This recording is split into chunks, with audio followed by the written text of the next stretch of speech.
વાઘોડિયાના રોજિયાપુરા ગામમાં દીપડાનો આતંક, વાછડાનું મારણ કરતા પશુપાલકોમાં ફફડાટ. વાઘોડિયા તાલુકામાં દીપડાના વારંવાર સતત વધતા હુમલાઓને કારણે પશુપાલકો અને ગ્રામજનોમાં ભારે ફાળ પડી છે.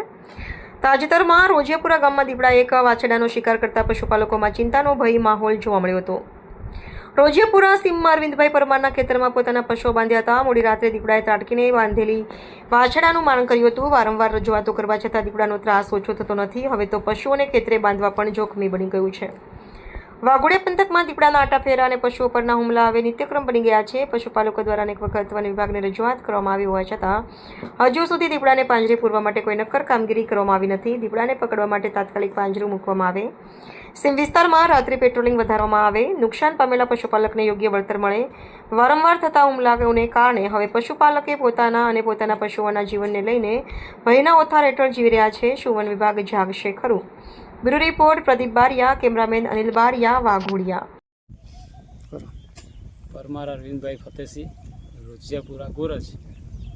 અમારે અત્યારે શું છે, ગાયો ભેંસો ખેતરમાં એમ કે રહેવાનું ગામમાં અગવડના લીધે ખેતરમાં બાંધવી પડે છે અને દીપડાનો ત્રાસ એટલો બધો વધી ગયો છે કે આજુબાજુ વનકુવા, માધવપુરા, વસેલ, મુવાડા, આશા, ગોરજ કે વધારે પડતો ત્રાસ છે કે નાના મોટા બચ્ચાને વધારે નુકસાન કરે છે.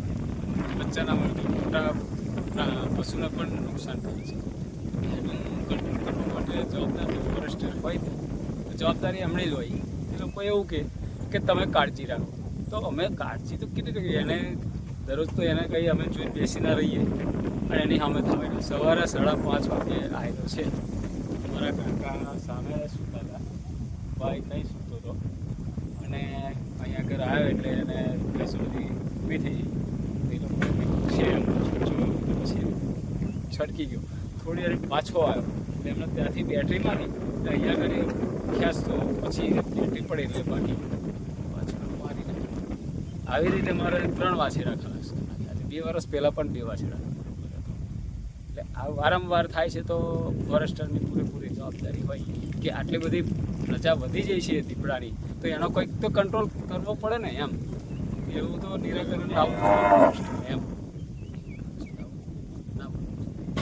ખેડૂતનો બીજો પ્રશ્ન, કેમ કે ખેડૂત કરશે શું? બધા જ કંઈ એને રક્ષણ કરી દેશે નહીં. એને ગમે ત્યાં પકડીને બીજે કંઈ જંગલમાં છોડો, ગમે ત્યાં. અહીંયા આગળ તો ગામડાની અંદર આટલો વધારો થઈ ગયો.